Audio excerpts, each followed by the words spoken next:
முடி வெட்டுறதுக்கு எக்ஸ்ட்ரா கொடுக்குறோம். வெட்டி விடணும் என்ன காரணம்? எஸ்ஐன்றதுனாலயா? அது வேற மாட்டேன். எஸ்ஐன்றதுனால வெட்ட மாட்டேன்றியா? சரி, என்ன காரணம் வெட்ட மாட்டேன்? காசு தர மாட்டேன்றான். என்ன காரணம் வெட்ட மாட்டேன்? காரணத்தை மட்டும் சொல்லு. போங்க அந்த கடையில் போய் நின்று வெட்டுங்க. அந்த கடையில் போனால் வெட்டினாங்கண்ணா முடியுண்ணா வெட்டினாங்களா? போய் வெட்டுங்க. ஏன் இந்த கடையில் வெட்ட மாட்டோம்? நாங்களும் வெட்டுறோம். சரி, அவங்க வெட்டினாங்கன்னா நாங்கள் வெட்டுறோம். டைம் தானே வெட்டினாங்க. ஆடா திருப்பி பையனை கூட்டு போய் நம்ம போய் வெட்டுறோம். சரி, அவங்க வெட்டிட்டோம். வெட்டிட்டோம் அப்படின்னா எல்லாத்துக்கும் அதே விட்டு வந்தோடனே எல்லாத்துக்கும் விட்டு விட்டு எல்லாத்துக்கும் வெட்டி. இப்போ அவங்களே வந்து அந்த கடையில் போய் கேட்கணும் சொல்லுங்க. நாங்கள் பக்கத்தில் இதெல்லாம் இன்னொருத்த வந்தாங்கன்னா நீங்க அங்கே போய் வெட்டணும் அதுக்கப்புறம் வெட்டிங்களா இல்லைன்னு வீடியோ எடுத்துன்னு வந்துடலாம். நாங்கள் வெட்டலாம்னு சொல்லிட்டு வீடியோ எடுத்து வந்தோம். கடையில் வெட்ட மாட்டீங்களா? அது உங்க உரிமை. அதுதான் உங்களுக்கு விருப்பம் இருக்கு.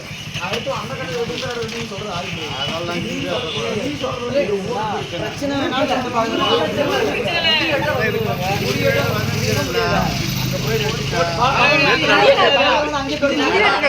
திருப்பி போய் கேஸ் கொடுப்பா.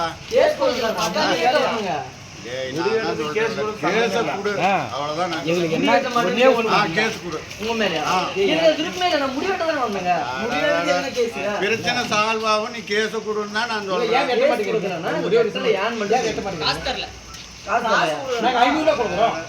அந்த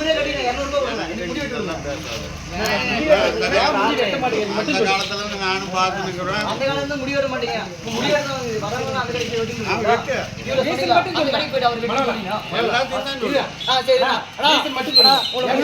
கடையை போய் வெட்டுங்கிறாங்களா? வந்தோடனே அந்த கடையில் தான் வெட்டிங்க. அந்த காலத்து மாதிரி முடி வெட்டதான் முடி அதான் போய் கேஸ் கொடுன்னு சிவநாத மாவங்கிட்டே சொல்லி அமிஷம் போய் கேஸ கொடுங்க. அவங்க நீ செல்லுல படம் பிடிச்சாலும் என்கிட்ட வேலைக்கு ஆகாது. ஓகே, முடி வெட்ட முடியாது எங்களுக்கு வெட்ட முடியாது. ஊரு பிரச்சனைக்கு இது நான் சொல்றதை கீரிப்பேட்டில் தலைவர் அது அந்த காலத்துல இருந்தே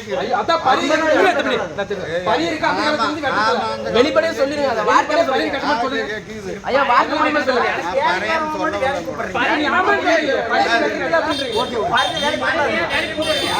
வேலைக்கு கூடாதீங்க. பணி காசு வாங்காதீங்க. எதுக்குமே கூப்பிடாதீங்க. வேலைக்கு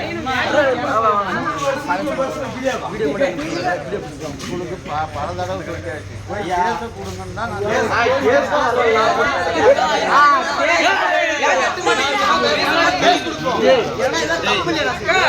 ஐயா